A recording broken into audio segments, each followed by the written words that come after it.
Hello guys, welcome to share ఐడియాస్కి.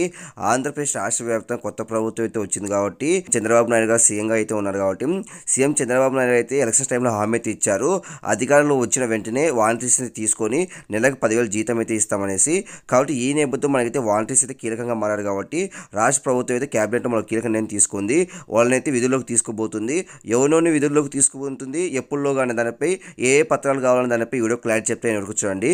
Friends, మీరుగా మంచిగా first time వస్తే సబ్స్క్రైబ్ చేసుకుని పక్కన మెలకం చేసుకోండి. ప్రతి ఒక్క లైక్స్ అండ్ షేర్ చేయండి. ఇంకా డైరెక్ట్ టాపిక్ తెలిపోతా. ఆంధ్రప్రదేశ్ రాష్ట్ర వ్యాప్తంగా గత ప్రభుత్వంలో కీలకంగా వ్యవహరించిన వాలంటీర్స్ అయితే కొంతమంది కొన్ని కారణాల వల్ల రాజీనామా చేశారు. కాబట్టి వాళ్ళని కూడా ఇప్పుడు విధుల్లోకి తీసుకోవాలని డిమాండ్ చేస్తూ ఉన్నారు. కాబట్టి ఈ నేపథ్యంలో క్యాబినెట్ అయితే కీలక నిర్ణయం తీసుకుంది. వాళ్ళని కూడా విధుల్లోకి తీసుకుంటారంట. అలానే కొత్త వాళ్ళని కూడా విధుల్లోకి తీసుకుంటున్నారంట. కొంతమంది వాలంటీర్స్ అయితే గతంలో సరిగా పనిచేయలేదు, వాళ్ళ మీద నెగిటివ్ మార్కింగ్ అయితే ఉంది కాబట్టి అటువంటి వాలంటీర్స్ అయితే తీసుకోరంట. ఎవరైతే ఎటువంటి నెగిటివ్ మార్క్ లేకుండా మంచిగా పనిచేశారో వాళ్ళని మాత్రమే ఈసారి అయితే విధుల్లోకి తీసుకుంటారంట. దానికి సంబంధించి మార్గదర్శకాలు విడుదల చేసింది. అలానే కొత్త వాళ్ళని కూడా విధుల్లోకి తీసుకుంటారంట. కానీ పాత వాళ్ళకైతే ఎక్కువ ఇంపార్టెన్స్ ఇస్తారంట. ఆల్రెడీ వాళ్ళకైతే ఎక్స్పీరియన్స్ అయితే ఉంది కాబట్టి వాళ్ళనే ముఖ్యంగా తీసుకుంటారంట. జూలై 1 లోపు రాజీనామా చేసిన వాళ్ళని అయితే విధుల్లోకి తీసుకుంటారంట. కాబట్టి ఎలా దరఖాస్తు చేసుకోవాలంటే గ్రామ వార్డు సచివాలయం దరఖాస్తు చేసుకోవాలి. మీరు ఎంతవరకు చదువుకున్నారో వాటికి సంబంధించిన సర్టిఫికేట్లు, మీ రేషన్ కార్డు, ఆధార్ కార్డు తీసుకువెళ్ళి గ్రామ వార్డు సచివాలయం దరఖాస్తు చేసుకోవాల్సి వస్తుంది.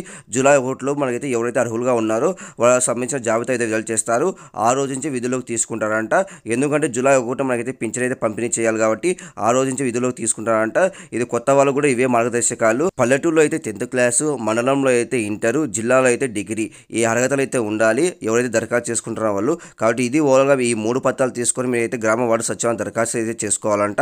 కాబట్టి ఇంకా అప్డేట్స్ని ఖచ్చితంగా పోస్ట్ చేస్తాను. ప్రతి ఒక్క లైక్స్ షేర్ చేయండి. ప్రతి ఒక్క సబ్స్క్రైబ్ చేసుకోండి. Thank you for watching.